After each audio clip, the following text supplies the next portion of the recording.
Assalamualaikum warahmatullahi wabarakatuh. Alhamdulillahilladzi arsala rasulahu bil huda wa dinil haq liyudhhirahu 'alad dini kullihi wa kafa billahi syahida. Asyhadu an la ilaha illallah wahdahu la syarikalah wa asyhadu anna Muhammadan abduhu wa rasuluh. Allahumma shalli wa sallim ala Muhammadin wa ala alihi wa sahbihi ajma'in. Qala Allah Ta'ala fil Qur'anil Azim, a'udzu billahi minasyaitonir rajim.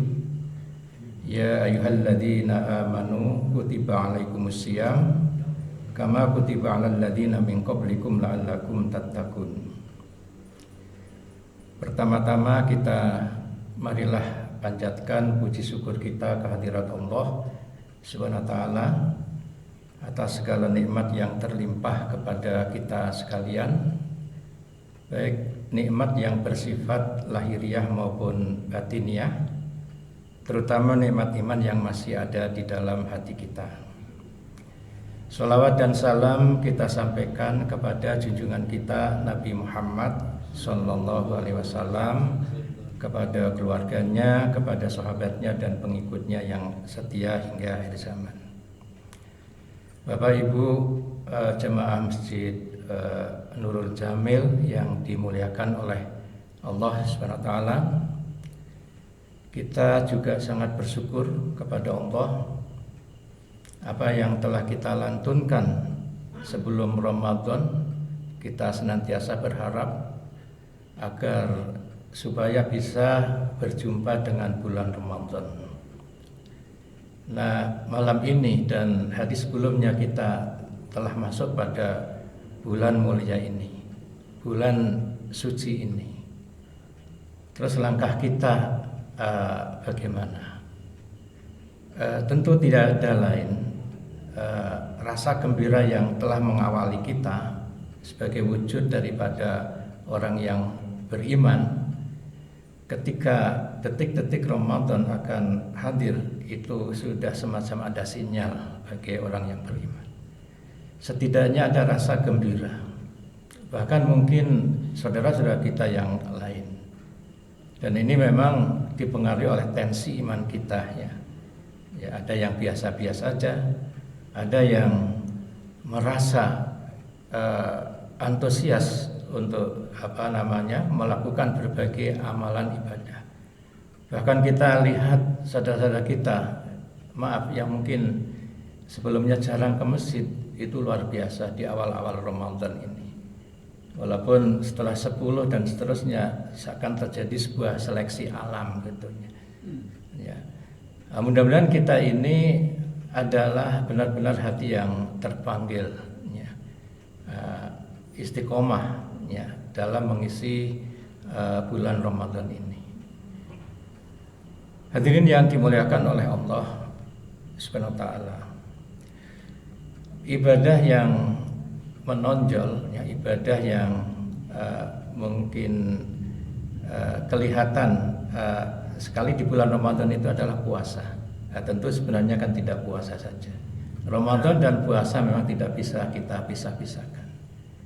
Dan ini sebagai satu kewajiban untuk kita kaum muslimin ya, bagi orang yang ada di mukim, yaitu wajib untuk menunaikannya.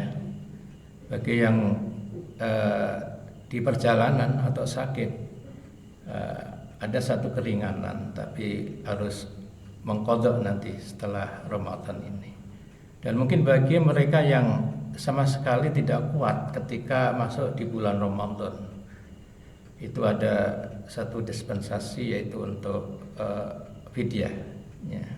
Wa antasumu khairul lakum in kuntum ta'lamun ya, bahwa puasa itu lebih baik ya. In kuntum ta'lamun, jika Anda mengetahui.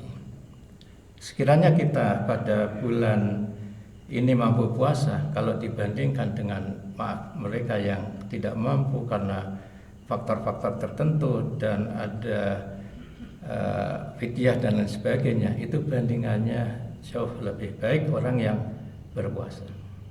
Dan tentu kalau kita kaji ibadah puasa itu banyak mengandung hikmah dan juga mengandung pelajaran-pelajaran yang kiranya menjadi pengembangan setelah puasa ini. Anggaplah kita itu sedang dalam penggemblengan atau pelatihan atau pendidikan tentang Ramadan ini, khususnya tentang puasa. Maka puasa yang berhasil, puasa yang dilakukan dengan baik dan sesuai dengan syariatnya, ya, syarat rukunnya kita penuhi dan kita tunaikan dengan sebaik-baiknya, ini tentu akan berefek positif pada diri orang yang berpuasa, ya, akan merubah mungkin imannya yang tadinya setengah-setengah saja sekarang sudah semakin meningkat, merubah tingkat ketakwaannya yang mungkin sekarang sebelum puasa kita sudah takwa, namun setelah masuk bulan Ramadan dan kita mengikuti penggemblengan, ya, sekolah Ramadan ini semakin meningkat imannya. Nah, itulah asar Ramadan yang kita harapkan bisa bisa dikembangkan setelah Ramadan nanti. Ya. Maka puasa yang dengan memenuhi syarat rukun yang benar dan ditunaikan dengan baik ini akan mengandung nilai-nilai takwa yang ada dalam puasa tersebut. Nah, apa nilai takwa yang ada dalam puasa tersebut? Setidaknya yang pertama adalah kejujuran. Ya. Jadi tujuan dari puasa itu kan la'allakum tattaqun, agar supaya kalian meningkat takwanya, agar supaya kalian bertakwa misalnya. Ya. Nah, nilai-nilai takwa dalam puasa itu setidaknya yang pertama adalah jujur. Ya. Orang yang tidak jujur itu bisa kita lihat adanya satu penyimpangan dari satu perilaku yang benar. Maaf, mungkin sebagai contoh, selingkuh itu kan wujud daripada ketidakjujuran seseorang. Ya. Kemudian bohong, ya, korupsi dan lain sebagainya. Itu adalah satu buah daripada ketidakjujuran. Nah, puasa ini syarat mendidik kita untuk berlaku jujur. Ya. Kita di dalam rumah mungkin nggak ada orang, kita punya makanan dan halal untuk kita makan karena milik kita. Karena kita jujur, ya, walaupun dalam kamar tetap kita berpuasa dan sedikit pun tidak terbetik dalam hati ingin memakannya. Nah, ini pendidikan yang harus kita ambil gitu. Ya, jadi terdidik dengan orang berpuasa dengan baik, tentu baik, dan tidak baiknya ini juga sangat dipengaruhi oleh iman kita. Ya, insya Allah kita semua berpuasa itu atas dasar iman, dan memang Allah juga menyeru kepada orang yang beriman yang berpuasa itu. Ya ayyuhalladzina amanu, wahai orang-orang yang telah beriman. Ya, kutiba alaikumusiyam, telah diwajibkan atas kalian berpuasa kama kutiba alal ladzina min qablikum, dan juga telah diwajibkan atas orang-orang yang sebelum kalian. Nah, kita tahu bahwa umat Nabi Musa, umat Nabi Isa itu juga menjalankan puasa, dan bahkan puasa ini menjadi sebuah kebutuhan manusia secara umum. Ya, ada yang puasa tapi motifnya untuk bagi akhwat itu ada untuk kecantikan, ada yang motifnya untuk terapi, penyembuhan dan lain sebagainya, mungkin yang umum untuk kesehatan. Tentu kita meyakini ya segala bentuk amal ibadah yang diperintahkan oleh Allah, di balik itu pasti ada hikmah, ada manfaat, termasuk puasa ini. Kita semua sudah maklum, saya pikir mungkin sudah dibahas tentang manfaat daripada puasa baik secara rohani maupun secara jasmani. Namun kita motifnya adalah lillah, karena Allah SWT. Dan kita juga yakin semua amal ibadah yang Allah perintahkan, di balik itu pasti ada manfaat yang berefek positif untuk diri kita di dunia ini. Jelas itu ibadah, konsekuensinya mendapat pahala. Ya, maka yang kita dulukan adalah niat ikhlasnya, bukan supaya kita, maaf kalau untuk akhwat itu untuk supaya cantik misalkan, langsing misalkan, atau supaya tensi kita menjadi normal misalkan. Jangan kita dulukan itu, tapi yang kita lillah karena Allah. Kita niat puasa karena mengikuti perintah Allah sebenarnya. Insya Allah di balik itu hal yang terkait dengan duniawi akan kita rengkuh itu. Ya. Hadirin yang dimuliakan oleh Allah Subhanahu wa taala, bahwa puasa yang disyariatkan memang secara minimal menurut definisi fikih adalah saum itu kan artinya menahan ya, al-imsak. Ya, dalam buku-buku fikih itu saum itu diistilahkan al-imsak, artinya menahan. Namun ketika mau subuh kan ada istilah imsak ya, itu artinya menahan juga. Mungkin dalam konteks ini istilah lampu perapatan itu lampu kuning lah ya, sebagai apa-apa. Puasa sendiri artinya al-imsak, menahan diri dari segala hal yang membatalkan puasa, seperti makan, minum, ya, hubungan kelamin ya. Ya, itu lebih ke terkait dengan fisik ya. Tapi kalangan sufi memberikan pengertian puasa itu bukan hanya secara fisik saja, tapi rohnya atau hatinya juga berpuasa. Artinya apa? Menahan diri dari segala nafsu yang negatif. Kalau dia misalkan bisa menahan marah, berarti dia berpuasa. Nah inilah nampaknya pengertian itu lebih substantif ya untuk puasa ini, dan memberikan implikasi ya pada perubahan sosial ya. Nah itu puasa yang diharapkan, karena kan istilah hadisnya bahwa barang siapa yang berpuasa kemudian masih berkata kotor ya, Allah tidak peduli ya kepada dia itu puasa tidak istilahnya. Jadi istilahnya menahan lapar dan dahaga tapi tidak punya pahala. Ya, ini jangan sampai terjadi untuk kita. Ya. Nah, secara fikih memang minimal secara fisik tadi meninggalkan makan minum hubungan suami. Secara fikih itu sah. Ya. Tapi puasa yang lebih dari itu adalah hatinya juga berpuasa. Menahan diri dari makan minum hubungan seksual plus dan juga hatinya dijaga.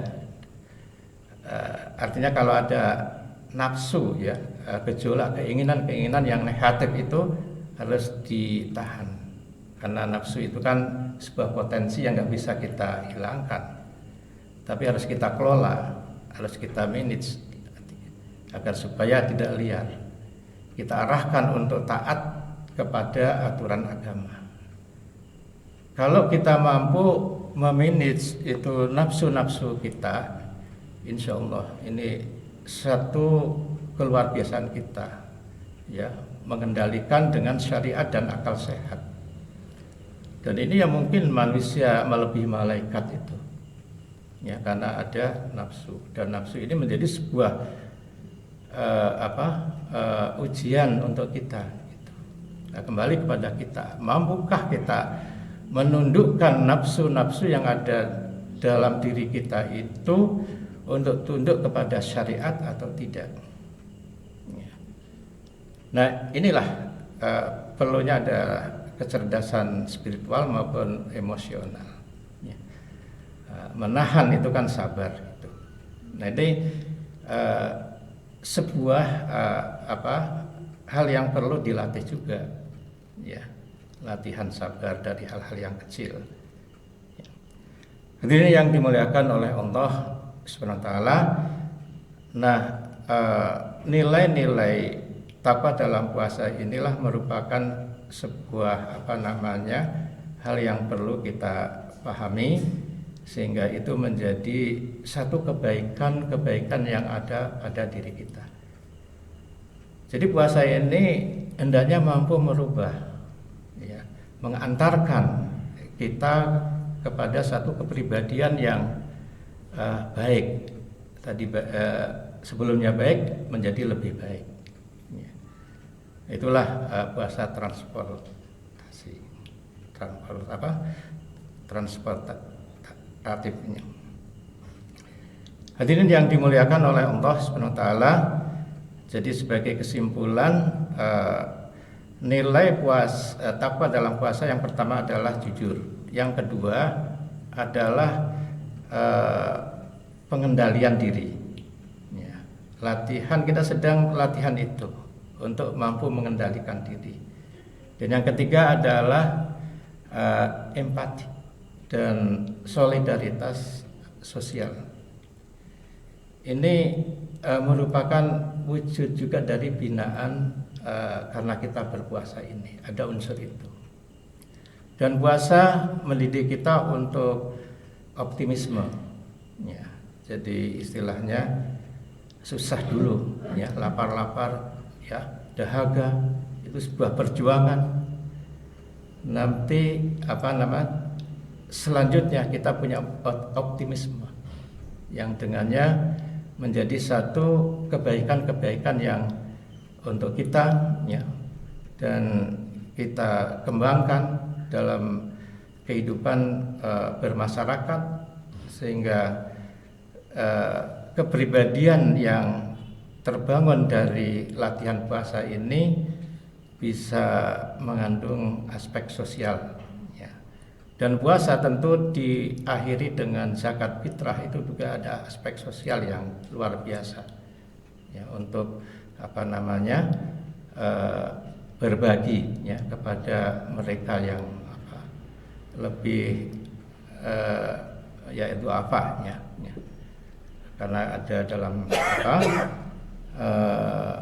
zakat fitrah itu kan ada alokasi yang jelas, ya, fakir miskin dan yang 8 asnaf tersebut. Hadirin yang dimuliakan oleh Allah Subhanahu wa taala, barangkali itu yang dapat saya sampaikan dalam kesempatan ini. Marilah kita Ramadan atau ibadah puasa yang baru 10 hari tadi, etapa pertama, ya, kemudian 10 yang kedua, nanti kita bukan semakin loyo tapi semakin giat, dan pada puncaknya ini jangan kita lewatkan. Mudah-mudahan Allah memberikan kesehatan kepada kita dan kemampuan kepada kita, sehingga kita dapat menunaikan atau menuntaskan ibadah bulan puasa pada bulan Ramadan ini dengan sebaik-baiknya. Demikian apa yang bisa kami sampaikan. Wabillahi taufik wal hidayah. Wassalamualaikum warahmatullahi wabarakatuh.